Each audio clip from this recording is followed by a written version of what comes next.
Hey, it's your buddy Peace and Harmony with you here today. Zooming in on the topic of how to stop the cycle of perpetual narcissistic abuse. I received this question quite a bit, especially from people who are still in relationships with a abusive type person. They're less than happy with them, and they're kind of working towards getting away from them or going no contact. Yet they're wondering, how can I really stop this cycle? What else can I do besides the gray rock method? And the gray rock method is essentially where you just seek to become disinteresting or uninteresting to this person. You don't pull yourself together. You don't get your act together. You don't talk about much. You just kind of let things go, let things slide. You just kind of stay in limbo. You just kind of stay in stagnation. And I would like to express to you that, your time is so valuable, and staying with abusive relationships, it really is going to come down to a number of key elements. And I think it is very important for people to address this. And I know a lot of people don't like to hear certain things, but yet it is sometimes the biggest pill that we swallow that does the most good, or the most, sort of amping up of your energy and your realization and your healing. And that is realizing perhaps the role that you play or you have played that helped you to enter into the relationship in the first place and to keep it going. Because if you're still perpetuating the cycle, there's still some elements that are active in that relationship which you need to become aware of and address to move forward. And number one is that experience of being less than, having low self-esteem, insecurity, or feeling like this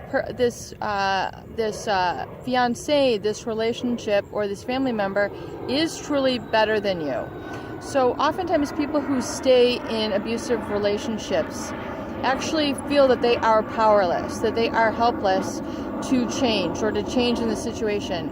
They're actually disconnected from their personal power. They have not really kind of ignited that. They've kind of allowed it to fester. They've allowed their own insecurity to fester.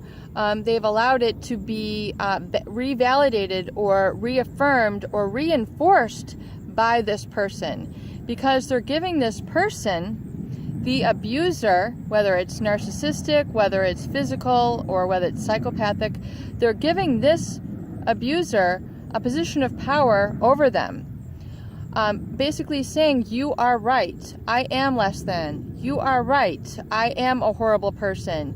You are right, I should be jealous of you because, you have this and this, or you are this and this, or you exemplify this and this, which is not true. It is essentially, creating the lie or perpetuating the lie, that you are less than, that you are powerless than, or you remain in that cycle. You're validating what they're basically how they're treating you. So you're giving them essentially permission to keep you down, to hold you back.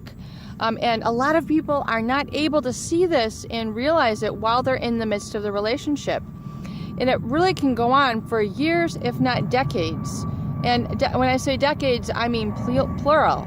I've spoke with people who have been in relationships for, 10, 20, 30 years, where it's been, even longer, and chronic treatment, perpetual treatment, where this blueprint for the relationship is so ingrained that it's so difficult to extract oneself out. It's so difficult to see what is going on because they're so in the midst of the abuse.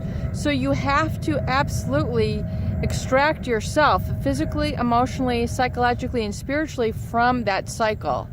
And realize you have to get in touch with your own personal power and your own independence, and your own autonomy, which no matter how long it has been shunted or shunned or repressed, that voice that is crying out for recognition, to be heard, to be individuated, which means to be separated from, is very painful, but it's a transition that needs to occur.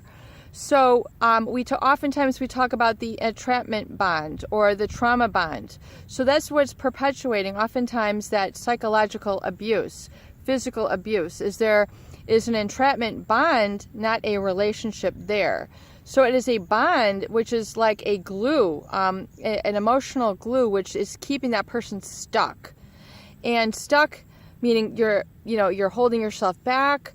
You're not really in touch with your own strength, your own voice, your own talents, your own development from an employment standpoint, from a relationship standpoint. You're really not permitted to have or to grow. So really, when I say have, I mean to have an identity outside of that abusive cycle. So really that transition needs to occur where a new identity is formed that is separate from the abuse. And that, to stop that, you have to come to and utilize a number of different tools to create that transition. The recovery tool of the recovery journal, the recovery date, the affirmations that begin with the I am, the embracing of one's own truth as an independent person, not dependent, but independent. Because so many people in abusive relationships are dependent.